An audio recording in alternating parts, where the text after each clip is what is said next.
אני מבקש להזמין לכאן, אנחנו פותחים את הפאנל, את המושב המשפטי, ואני מבקש להזמין את בריגדיר גנרל תומאס איירס מהפרקליטות הצבאית של ארצות הברית. בבקשה.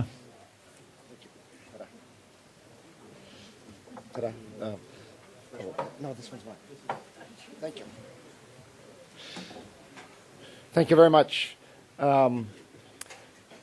I want to first thank the INSS and ICRC for the opportunity to come and speak to everybody here today. For those who don't realize, we're going into the afternoon on the legal perspective. I am a military lawyer, and as a person in uniform then, and as a lawyer, I have to give a disclaimer. And the disclaimer would be that I'll give my personal views and not the views of the United States of America or the Department of Defense necessarily. I hope that doesn't mean that I, am so bland it's not interesting. I also hope it's not so controversial that I make it into the newspaper. So, I bring with me some experiences from my time in Iraq and Afghanistan that are obviously different than the operations here. But I think the things that are the same, some of the things we've talked about and heard about today, asymmetric warfare in urban areas. And when I say asymmetric warfare, what do I mean? I mean people who don't follow the laws of armed conflict, who do not wear uniforms, and they have the weapons and the technology that in prior times were restricted to the state.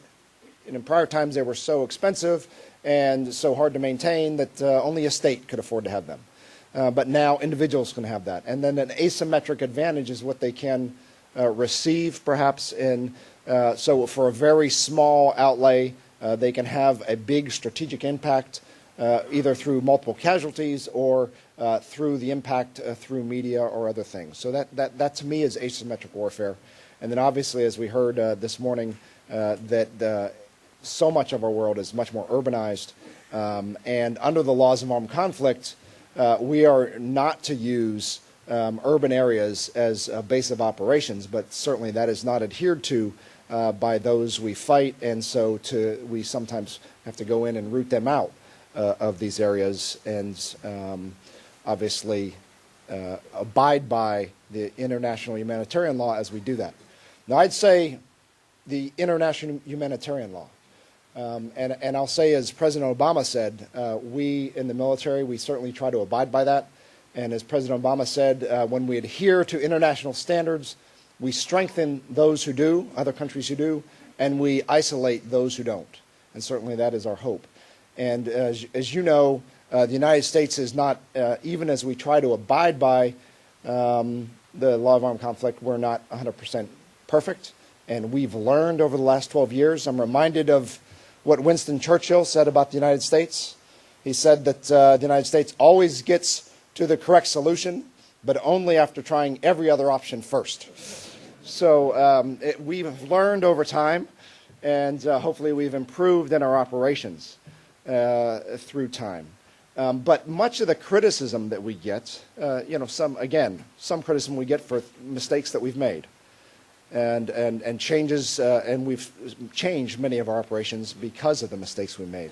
But some of the criticism we get is because of a view that things are so different now, that this asymmetry I talked about, this asymmetric warfare and urban combat, that we should use a different paradigm, that we should look at a different way to look at warfare.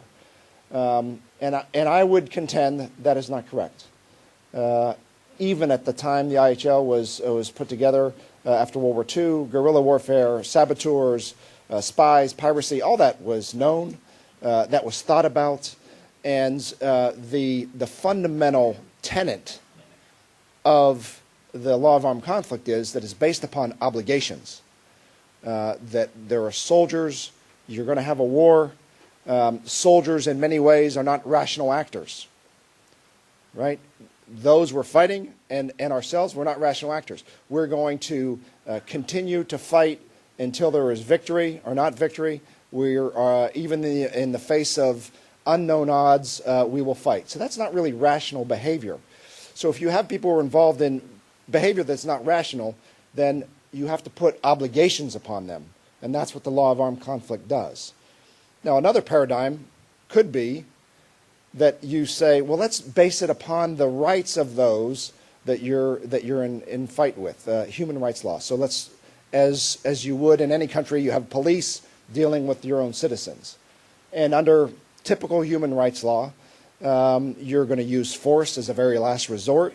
Any force should be proportionate. So if a criminal starts to fight back with a policeman can't right away pull out a weapon and shoot that person. There's got to be proportionate responses. Now, the United States is a huge proponent of human rights everywhere, within every country. But we're not a proponent of human rights law as the paradigm by which we should understand and conduct our activities in armed conflict. We should use the law of armed conflict. Because, and I'll talk about just a couple examples why I think that the law of armed conflict and the obligations it puts on soldiers, the clear obligations, sometimes not so clear, sometimes hard to think through, but clear, a paradigm for understanding and thinking about the problems, is the right paradigm to use rather than this paradigm of human rights law. So the first example I would think about is a suicide bomber. A suicide bomber, again, not a rational actor. They are trying to get close to a civilian protected place, or perhaps they're in a vehicle, and they were going to blow themselves up. They want to blow up military targets or civilian targets. For a military person trying to respond to that, they put military people in a very difficult situation, because military people can't discern, they can't identify who it is that it might be a suicide bomber or it might not be a suicide bomber. So, for instance, we had an instance in Iraq where there was an IED, an improvised explosive device, on the road, on the highway. We quickly put out a checkpoint to try to stop traffic, to protect the civilian population from this IED. And they did not have signs with them, but they put up lights, they put up wire, and had soldiers guarding. But a vehicle was speeding towards this improvised explosive device. And so they tried to warn, and in fact had to shoot the person in the truck. Now, it turned out this truck was actually a contractor. He was a Hungarian contractor. He had earphones on. He couldn't hear the warning shots. He had been drinking in an area, so he wasn't completely able to understand the warnings. And so here you have a civilian killed on the battlefield, but it's because of the operations of those who are not abiding by the law of armed conflict that you're in this situation. Now, can we learn from that? And should we learn from that? Yes. Can we do better to put signs further out? Can we realize that some civilians are not going to be able to react quickly, and so you learn over time and you implement more and more types of warnings and types of procedures for those who can be deterred. But at the same time, you realize you're trying to deter civilians so that you're not killing civilians who are innocent, but you're never going to deter those whose aim is to kill you. And in fact, they're going to continue to think up tactics where they put you in the position where you can't, in their best case, you have no ability to stop them, right? You have the soldier not only has less than a split second to decide to shoot or not shoot, but the soldier has no decision to shoot or not shoot, and the bomb explodes. And then even the other case where you make a mistake and you kill somebody who is innocent, another vehicle is driving up, and it's a Afghan civilian, an Iraqi civilian, and you kill that person because it's speeding up, it doesn't hear or see the warnings.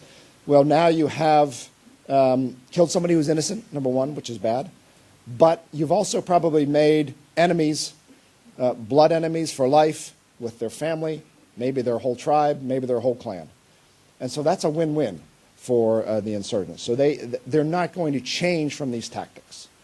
But the soldier who's responding to it, again, as long as he's not concerned about the rights of that individual that's speeding toward him, but he is concerned about the obligations he has to ensure that he doesn't kill civilians, that he minimizes civilian casualty. He only acts in military necessity.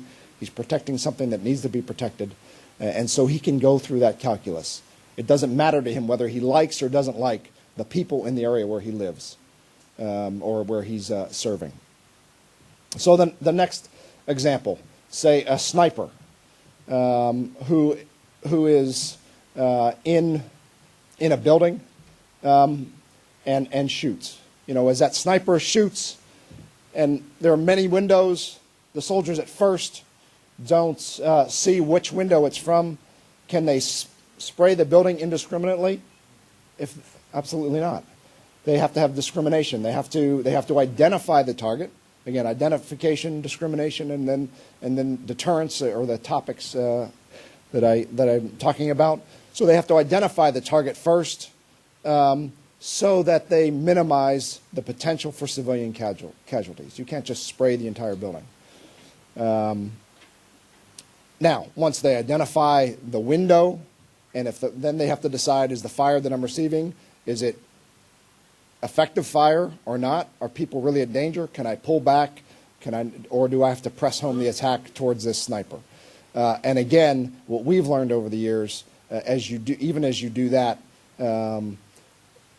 it's sometimes better to wait, to not engage, because it may be that they're like a matador, waving the red flag. They're trying to get us to chase towards them. They're trying to get us to incur civilian casualties so that a number of new insurgents and new families are dead set against our behaviors. And I know this is the discussion we had today about hearts and minds. And for us in insurgency, that's very, very important.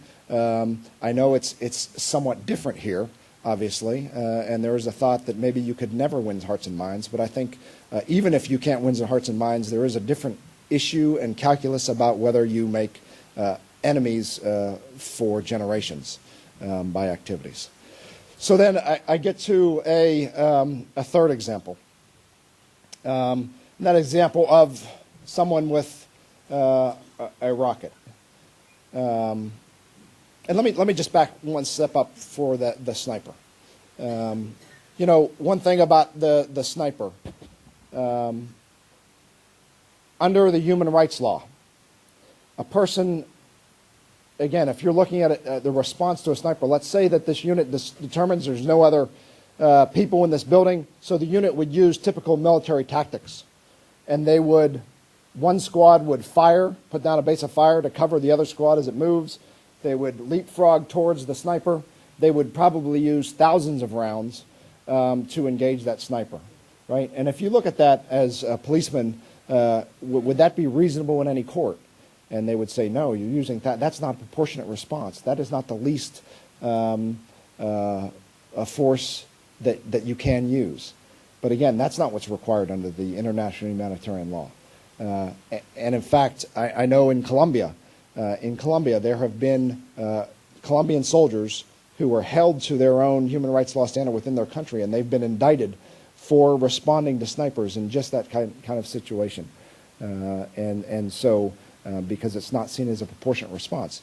But for soldiers fighting other people who are not rational actors, we have no desire to get in a fair fight. We don't want a proportionate response. You want to make sure that you engage and kill that sniper and without any casualties to yourself. Again, it may be violent, but hopefully it's quick, it's violent, and it's done, and one side's the winner and one side's the loser. And so the IHL allows for that at the same time while you're minimizing casualties, where human rights law may not allow for that. And so then my third and final example would be someone who is rocketing. And I'll just talk about a very specific example. Early on in Afghanistan, we had operations. We had small fire bases, and these fire bases were getting rocketed quite a bit. One of the ways that they were being rocketed was they'd receive a rocket about 10 o'clock in the morning. And what they discovered was, as kind of a prelude to how ingenious and creative these people can be to try to kill us. They sit around all day trying to figure out how to kill us. They would freeze a water bottle. They'd cut off the top and the bottom of the water bottle, and then they'd have weighted pieces of metal, and then they'd set it in the sun. When the sun came out, the ice would melt. The pieces of metal would eventually touch. That would complete the circuit that would go to a rocket that would go into the camp. And of course, later they would use garage door openers and washing machine timers and two-way phones and everything else to set off IEDs or rockets. But this was the method at this part of Afghanistan this time. So a squad was going out in the middle of the night to find these guys who were doing this. As that squad went out, 2 o'clock in the morning, they think they see 3 or 4 guys. They're digging. And as they see them digging, they call back to the base and they said, hey, we have 3 or 4 guys. They're digging. They're in a wadi, in a ravine that we've received rocket fire from before. These have to be the guys that we've received rocket fire from before. We want permission to engage. We think we have identified them as the bad guys. And the person back at the base said, well, do you see any weapons on their back? I said, no, we don't see any weapons. Well, try to get a little closer. So they get a little closer now, and they said, hey, we still don't see weapons, but we want permission to engage. And the person at the fire base says, well, do you see any weapons? They said, no, we don't see any weapons. Now that person at the base, the leader with a little bit more, not in the heat of the moment right there, to put the best rationale on his thinking, is thinking these may be people who were paid. They were forced to go out and do that in some way. They were forced, but their families were put at risk, or they were paid, and they're just, they're less than foot soldiers. And so we don't want to kill them because, again, we'll make more enemies in this insurgency where we're winning hearts and minds. Another thought may be, well, we want to if they don't have weapons, let's capture them. Let's gather the intel. We don't really need the foot soldiers. We need the next level of leadership. We need to take out a whole network of these terrorists, not these guys. So that might have been the thinking of both those things.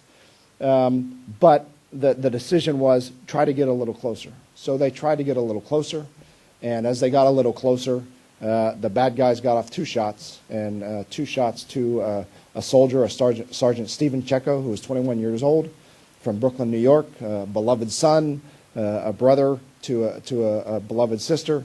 And so you have these losses in war. And in Iraq, we had over 4,000 U.S. casualties, and in Afghanistan we had 3,000, up to almost 3,000 U.S. casualties at this point. So we are going to suffer casualties when you are in these type of operations. Now, what I would say is I have been here the last few days. Again, the international humanitarian law continues to have, even in that situation, it has the right framework to think about it, in my mind, in my opinion, because when that rocket that is aimed at the base, it is not the same calculus of military necessity that maybe you face here, because in that situation, the rocket's not going to go off for hours. The scenario that we saw here earlier, and then who is receiving the rocket is soldiers. And so here there may be a different calculus. Here there may be that where a civilian population is being targeted, but again, that factors into the military necessity. What is the military necessity? And then what is the potential for civilian casualties, where you're going to fire to fulfill your obligations under that military necessity, and then the proportionate, the calculus of determining what is the proportionality.